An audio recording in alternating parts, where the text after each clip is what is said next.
veux lancer ta personal brand aujourd'hui, oublie tout ce qu'on t'a dit sur les niches, les algorithmes et les hacks Instagram. Le vrai problème, c'est pas que tu sais pas créer du contenu, c'est que tu construis ta brand dans le mauvais ordre. Pour construire une personal brand qui attire naturellement une audience, des clients et des opportunités. Et à la fin de cette vidéo, tu sauras exactement quoi publier, pour qui publier, pourquoi les gens vont te suivre et comment organiser tout ton contenu.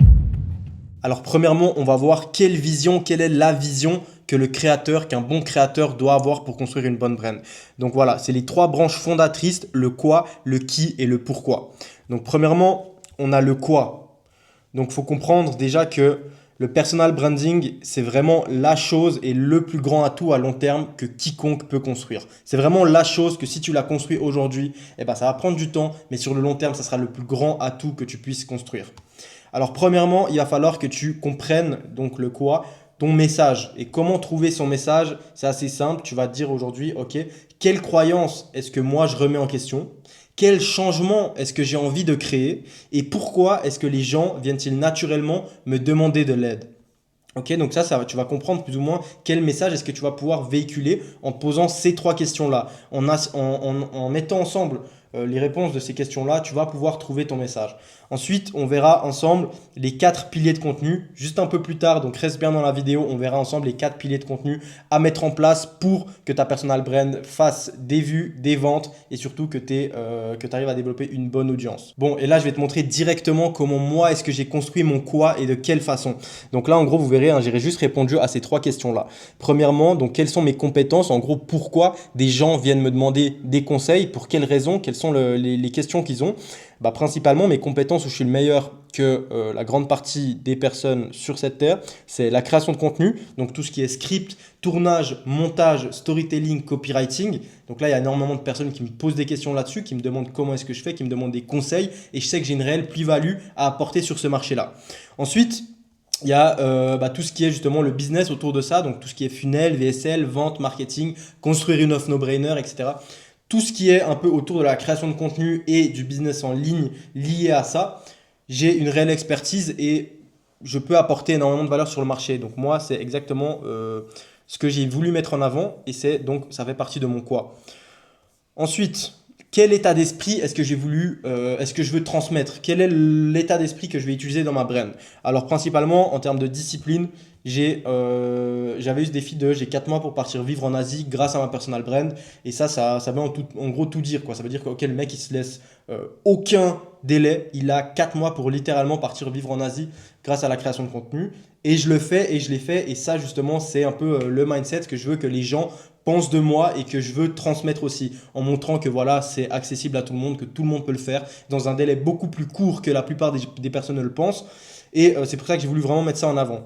Et deuxièmement, l'état d'esprit, être très proche de mon audience, donc assumer mes erreurs, mes traumatismes et les partager ouvertement. Donc montrer aussi mes faiblesses, c'est vraiment un côté que je veux apporter, être proche de mon audience. Donc ça, c'est vraiment l'état d'esprit. Ensuite, on a le lifestyle. Premièrement, j'ai l'équilibre entre le créateur et l'entrepreneur. Donc voilà, la planification de mes publications, mais aussi en faisant du batching de temps en temps, parce que quand tu es entrepreneur, tu n'es pas juste créateur, dans le milieu dans lequel je suis, on n'est pas juste créateur, on n'est pas juste entrepreneur, on est les deux et ça ne fait plus qu'un finalement en 2026. Quand tu es entrepreneur, tu vas devoir dans tous les cas, d'une manière ou d'une autre, devenir créateur. Et justement, cet équilibre-là, j'ai vraiment envie de le mettre en avant. Comment est-ce qu'on va trouver cet équilibre entre le créateur et l'entrepreneur? Ensuite, moi, quelque chose dans mon lifestyle que j'aime mettre en avant et que j'ai envie encore de plus en plus de mettre en avant, c'est le bien-être, les entraînements, les routines, le dev perso. Et dans mes relations, du coup, ça se base sur ces 4 piliers. Dans mes relations, subvenir aux besoins de ma famille et apprendre à être un meilleur partenaire, tout simplement. Ensuite, qu'est-ce que j'ai envie de mettre en avant? Les passions. Quelles sont mes passions actuelles? Les sports de combat et la psychologie humaine. Je suis passionné, matrixé par ces deux aspects-là, ces deux passions que j'ai. Et c'est quelque chose que je mets très en avant. Sur les sports de combat, vous avez déjà peut-être pu le voir auparavant où je postais que sur ça. Ensuite, j'ai transitionné. Et là, dans mon contenu actuel, je poste énormément de contenu sur la psycho humaine. Je suis vraiment passionné de ça. Donc, en fait, et tous ces aspects-là, si vous regardez maintenant ce schéma que j'ai utilisé, en fait, ça va juste regrouper tout le contenu que je fais. Toute ma brand est basée sur ces piliers-là en fait. Donc vous allez maintenant sur mon compte Instagram et vous pourrez voir que tous ces piliers-là sont mis en avant et c'est essentiellement ça qui est mis en avant. Ok, donc ça c'était sur le quoi. Maintenant, passons directement au le qui, en gros. Donc là, ça va être l'avatar. Tu vas devoir définir ton avatar, ok? Qui sera ton ICP, qui sera ton client idéal ou ton spectateur idéal. Donc pour le définir, tu vas déjà devoir le définir, donc comprendre d'où est-ce qu'il vient, ok? Est-ce qu'il est en France, est-ce qu'il est en Suisse, est-ce qu'il est en francophonie de manière générale? Ça peut être France, Suisse, Belgique, Canada. Est-ce qu'il vit aux States, est-ce qu'il vit en Asie? Voilà, tu dois définir d'où il vient. Ensuite, tu vas devoir définir son âge, sa localisation, donc précisément, son sexe, sa profession, et ensuite tu vas devoir justement voir ce qu'il pense et ce qu'il ressent. Donc quelles sont ses réelles douleurs et quels sont ses réels désirs. Mais là, il faut aller dans le deep, vraiment comprendre les trois principales douleurs profondes de ton avatar client et quels sont ses plus grands désirs profonds.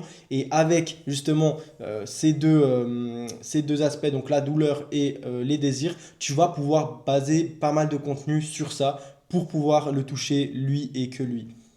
Donc ça, c'est pour ton avatar. C'est très important de le faire pour que tu puisses vraiment cibler les personnes et la personne, cibler ton avatar dans ta création de contenu. Passons directement au pourquoi. Donc en fait, ça c'est aussi le troisième aspect, le troisième pilier qui est très important. En gros, c'est simple. Tu vas avoir une histoire, tu vas mettre le problème, ensuite la poursuite et ensuite le résultat. Donc premièrement, problème, quel était ton combat? Ok? Pourquoi est-ce que tu es là sur Instagram? Pourquoi est-ce que tu racontes tout ce contenu-là? Ok. Quel était ton problème? Quel était ton combat? Ensuite, la poursuite. Comment est-ce que toi, tu as réussi à surmonter ce problème-là?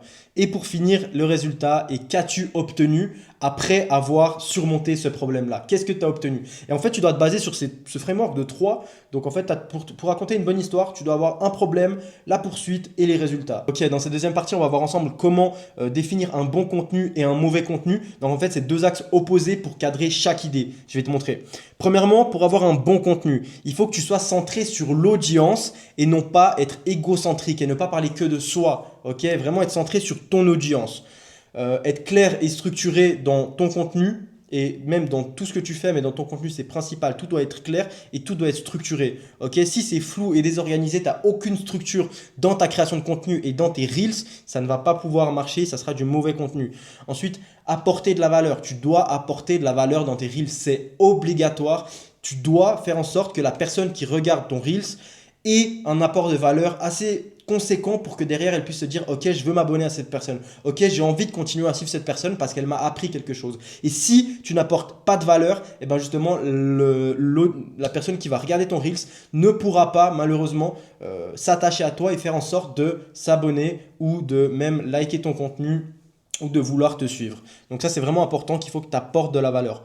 Ensuite, commence avec un hook puissant et mauvais contenu facile à ignorer. Donc voilà, il faut que tu commences absolument avec un hook puissant. Là, avant on était sur 3 secondes pour faire un hook. Moi, je le descends, je le dirais même qu'on n'a plus que 2 secondes. Le scroll va tellement vite. Le cerveau de l'humain en 2026, c'est que tout va très très vite. Donc le scroll, il est trop rapide et tu dois vraiment être très impactant dans les 2 premières secondes. Que ce soit sur un hook verbal, un hook visuel ou un hook textuel, tu dois être sur ces 3 aspects-là est très puissant. Si tu n'as pas ces 3 hooks, tu ne pourras pas avoir un hook puissant.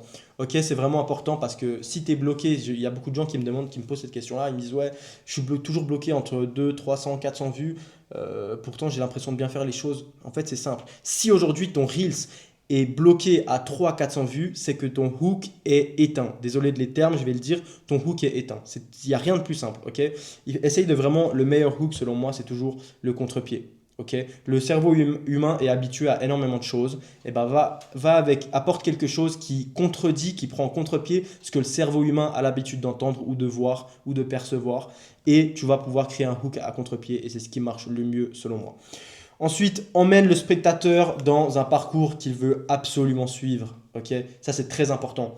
Tu dois faire en sorte que ton auditeur, que ton spectateur, il est vraiment, c'est une obligation pour lui de se dire oh, il faut que je continue à suivre ce mec, il faut que j'arrive à suivre cette histoire, il faut que je m'abonne à lui, il faut que je vous envoie plus de ce gars-là. Et il ne faut surtout pas que tu aies un contenu passif et oubliable parce qu'en fait, si tu as un contenu passif et oubliable, tu vas juste apparaître dans la For You page de des personnes et ils vont peut-être te voir une fois, mais c'est fini, ils vont t'oublier. Et là, tu dois faire du contenu qui est inoubliable. Tu dois devenir inoubliable. Et on va voir ensemble après justement comment faire pour devenir inoubliable. Et là, c'est extrêmement important que la personne, elle se dise, ok, ce gars, je veux suivre son histoire. Ok, ce gars, je veux vraiment m'abonner à lui parce que je veux suivre, je veux continuer de voir ce qu'il propose. Ok, ce gars-là, je dois m'abonner à lui parce que je ne veux absolument pas l'oublier, je ne veux absolument pas le perdre. Je dois retomber sur son profil et continuer à regarder ce qu'il fait. Tu dois être inoubliable, c'est une priorité.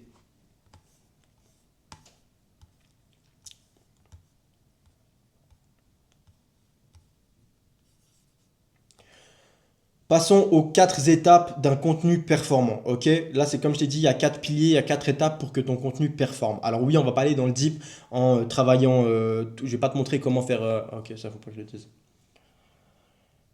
Ok, passons à la prochaine étape qui sont. Ok, passons à la suite. Je vais te montrer les 4 étapes d'un contenu performant. Ni plus ni moins, c'est 4 piliers que tu dois avoir dans chacun de tes reels pour avoir un contenu qui va performer. Alors en fait, c'est assez simple, hein. C'est un schéma qui est reproductible, qui accroche, qui tient et convertit.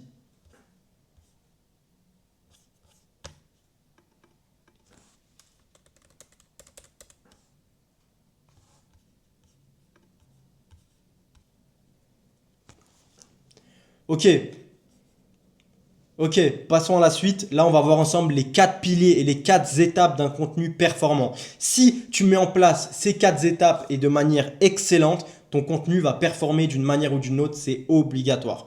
Ok, donc en fait, ces 4 étapes pour avoir un contenu performant, c'est un schéma reproductible qui va accrocher, qui va convertir. Ok, je te laisse aller voir ces vidéos-là sur mon compte directement. Tu peux voir les couvertures directement là. Je te laisserai aller voir sur mon compte ces vidéos et tu pourras comprendre un peu plus en détail. Donc, première étape pour avoir un contenu performant, il faut commencer par le problème.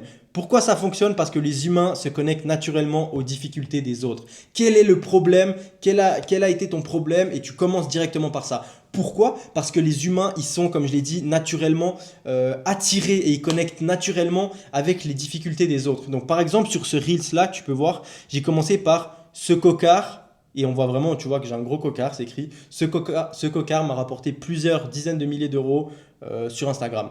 Et en fait, je vous laisse aller le voir et vous comprendrez plus en détail. Parce que c'est un réel problème. Les gens, ils sont attirés, ils se disent, ah ouais, il s'est pris un joli cocard, mais ça crée de l'intrigue, tu vois. Comment ça, un cocard peut te faire gagner de l'argent? Et là, directement, ils voient que moi, je me fous à poil, entre guillemets, je me monte devant toi et je me dis, je te montre que je me suis pris un gros cocard. Et après, j'explique. Donc, je te laisse aller aussi voir cette vidéo et tu comprendras un peu plus en détail. Ensuite, deuxième pilier, la deuxième étape, elle est très importante aussi et beaucoup trop négligée. Il y a certaines personnes qui disent, ouais, ça sert à rien. C'est très important. Ok, utiliser une musique avec une montée progressive. Pourquoi est-ce que ça fonctionne? Une montée musicale crée une attente et laisse penser qu'une transformation arrive. Donc, tu as envie de continuer.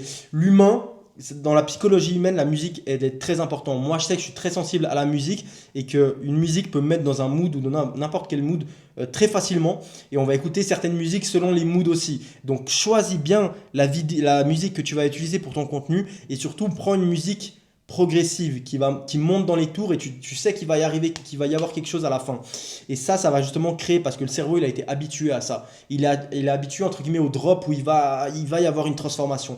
Et tu dois utiliser une musique avec une montée. Si jamais dans la description de cette vidéo, je vais mettre le lien, j'ai une liste avec plus de 150 sons à utiliser en background de tes vidéos. Tu pourras directement les essayer et les tester, les entendre sur la page. C'est vraiment un truc hyper opti. Je le mets dans la description totalement gratuitement. Je te laisse le voir. C'est un petit cadeau que je te fais. Je te laisse aller voir cette vidéo là et je te laisse aller sur le site que j'ai mis dans la description où j'ai mis mes plus de 150 sons sur ce site là. La troisième étape, ajouter une date, mettre de la temporalité. C'est extrêmement important et je vais t'expliquer maintenant pourquoi ça fonctionne. Premièrement, une date, ça va agir comme un hook visuel. Elle va laisser penser qu'une histoire va se dérouler et permet de mettre de la temporalité. Ok, tu dois mettre une date, tu dois pouvoir réellement te projeter dans cette histoire-là. Ok, si c'était hier, si c'était avant-hier, si c'était ce matin, si c'est après-demain, tu mets une temporalité. Tu dois toujours mettre une temporalité. Ça va vraiment permettre de bien pouvoir se projeter dans ton histoire. Ok, on est maintenant à l'étape 4 et c'est une des étapes les plus importantes, si ce n'est la plus importante. Tu dois soigner ton rythme. Qu'est-ce que je veux sous-entendre avec soigner ton rythme? Tu dois faire en sorte de parler à un bon rythme, à un rythme structuré. Tu dois varier ton rythme. Ok, c'est un truc très important parce que en 2026, le cerveau humain est habitué à ce que tout aille vite. On est dans une ère où TikTok a pris le dessus. TikTok a pris le dessus sur tout et tout va très vite. Le scroll se fait en moins d'une seconde. Les gens, ils scrollent en continu comme ça. Alors, tu dois avoir un rythme très rapide. Ok? Si aujourd'hui tu es en train de regarder cette vidéo, tu vois à quel rythme je te parle. Et c'est pas un hasard, c'est pas pour rien. C'est parce que je sais à quel point je dois parler et avoir un bon rythme pour que tu continues à regarder cette vidéo-là. Alors tu dois soigner ton rythme. Et un bon rythme, que ce soit dans ton montage, dans ta parole, dans ton tournage, tout doit être rythmé. Tu dois avoir un bon rythme. Parce qu'un mauvais rythme, ça va faire partir les spectateurs. Tu dois absolument soigner ton rythme. Dans ta façon de parler, tu peux ralentir, tu peux parler plus doucement, puis tu peux réaccélérer. Mais tu dois soigner ton rythme. Ton rythme doit être vraiment, vraiment, vraiment optimisé pour avoir un maximum de rétention sur ta vidéo. Maintenant, on arrive à un des points les plus importants selon moi, encore une fois. Sois organisé, ne laisse rien au hasard. Alors, on va voir ensemble comment est-ce que tu vas pouvoir créer ton calendrier de contenu. Et là, on va voir du coup, il va falloir répartir les formats et les intensités sur la semaine. Vous verrez plus tard où je veux en venir avec l'intensité. Donc en fait, pourquoi est-ce que je fais un calendrier hebdomadaire, donc par semaine? J'aurais pu faire sur un calendrier mensuel, mais vu qu'il y a énormément de choses qui bougent, vu que j'ai très souvent des nouvelles idées, eh ben, je me fais un calendrier de la semaine, comme ça je vais pouvoir mettre mes nouvelles idées dans la semaine d'après. Donc pour commencer, tu vas devoir créer un sheet, soit sur Google Sheet, soit sur Notion, soit sur Canva, soit sur Excel, peu importe. Où en fait tu vas justement déjà premièrement mettre tous tes jours de la semaine, 7 jours de la semaine, ok? Ensuite tu vas mettre tes idées, donc ça peut être storytelling, conseil, mindset, création de contenu. Et moi en gros, ce que je fais c'est que par exemple, ok, je sais que le lundi je vais faire une vidéo storytelling. Ensuite je vais mettre le format, donc ça va être un format Reels. Et ensuite je vais mettre la difficulté, l'effort, donc c'est là où je vais venir sur l'intensité. Donc en fait la difficulté c'est à quel point ça va me demander des efforts pour créer cette publication en fait. Donc là, vous voyez que la vidéo storytelling du lundi, ça va être un Reels et ça me demande beaucoup d'efforts, donc je l'ai mis en forte. Et après, ce que tu peux faire encore, c'est que tu peux mettre une vidéo, sûrement que tu t'es inspiré ou un carrousel que tu t'es inspiré. Et tu peux mettre le lien à côté pour que tu puisses justement directement cliquer et dire « Ah oui, ok, c'était ça ». Donc là, en fait, tu auras justement tout et tu auras ton calendrier qui sera vraiment optimisé avec justement encore la case où tu mets le lien de la vidéo ou du carrousel dans lequel tu t'es inspiré. Donc ça, c'est assez simple, hein. Évidemment, tu peux toucher, tu mets fort, ça peut être moyenne. C'est comme ça, en tout cas, que moi, personnellement, je gère mon calendrier de contenu. Et c'est très important que tu le fasses, hein, je me répète, mais ne laisse rien au hasard. Ne laisse rien au hasard. Crée-toi un calendrier de contenu. Crée-toi une réelle structure. Sois consistant dans tes trucs et sois organisé. Et c'est en faisant ce genre de petits calendrier où tu vas justement pouvoir optimiser toute cette énergie-là, optimiser aussi ton temps et ça va te permettre de plus te dire « Ah oui, j'avais une idée en tête, il faut que j'aille rechercher, je sais plus ce que je dois faire aujourd'hui. » Non. Là, tu as tout ton calendrier pour la semaine qui est complet. Et tu sais que, ok, nous on est lundi aujourd'hui, boum, j'ai 7 vidéos storytelling, c'est un format Reels avec un effort moyen et j'ai le lien de la vidéo, tac, je clique dessus et c'est bon, je sais exactement quoi faire. Ça m'a pris 30 secondes, alors que si je devais réfléchir à quelle vidéo je vais faire aujourd'hui, j'aurais perdu encore 10, 15, 20, 30 minutes à chercher le Reels que je voulais faire. Donc voilà, la veille, moi c'est ce que je fais, hein. Le dimanche, je prépare tout mon calendrier de contenu pour toute la semaine. Ok, on passe maintenant à la partie comment analyser ses résultats. C'est une partie très importante. Alors s'il te plaît, analyse tes résultats et de la data pour que derrière justement tu puisses comprendre ce qui n'a pas bien été, ce que tu peux améliorer, ce qui a très bien marché et c'est ça qui va te permettre, tu dois analyser ta data. Donc en fait il va falloir que tu analyses tes vues, ton watch time, les abonnés en plus que tu as pris, mais surtout les leads que ton Reels t'a rapporté ou que ton carousel t'a rapporté. Ok, tu dois tout traquer, tout analyser. C'est ça, là tu auras les meilleures data.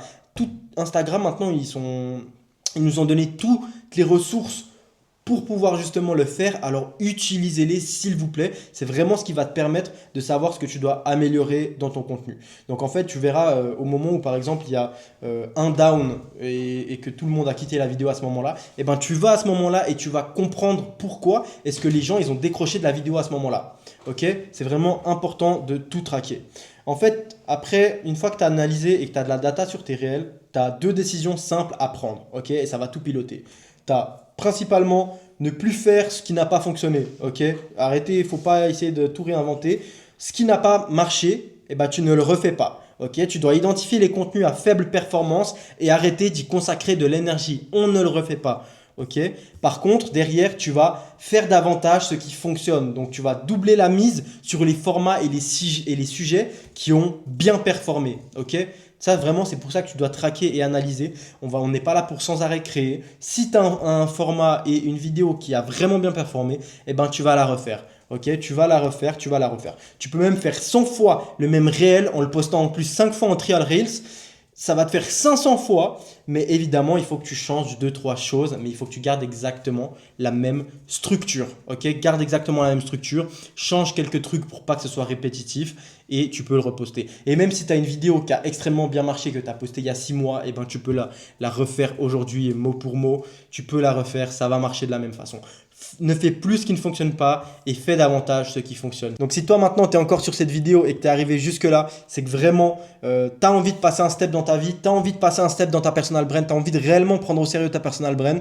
Et du coup moi je vais t'offrir un petit cadeau. On va prendre un appel de 45 minutes, toi et moi, vraiment toi et moi en one-to-one, où je vais justement faire du consulting, où je vais t'aider et je vais te coacher directement et ça 100% gratuitement. C'est pas un appel de vente, je te le dis directement, je vais rien te vendre dans cet appel là. Le but c'est vraiment de te faire un cadeau et de te faire un consulting 100% gratuitement. Le lien, il est aussi dans la description. Je te laisse, il y a un petit formulaire à répondre et tu pourras réserver un appel avec moi directement. N'hésite pas à liker et à t'abonner à cette chaîne aussi pour ne rien rater des prochaines vidéos. Je vais donner encore un max de valeur. N'hésite pas aussi à venir sur Instagram où là, je donne énormément de valeur. Tu vas pouvoir apprendre beaucoup de choses. Donc, viens, il est aussi dans la description. Et moi, je te souhaite plein de succès dans le lancement de ta personal brand et dans ta vie de manière générale. C'était Tim, à bientôt.